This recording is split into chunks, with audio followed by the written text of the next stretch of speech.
Never use flash when you're taking a picture, because one time I was on the bus and there was this guy that was trying to fit his whole fist in his mouth.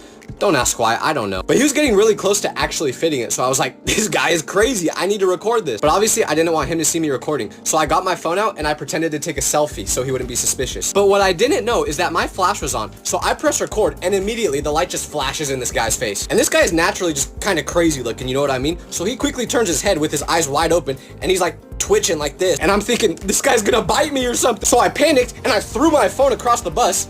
And now this is what my phone looks like. I can't even see the time anymore. So I guess that's what I deserve for recording a stranger in public. My bad, bro.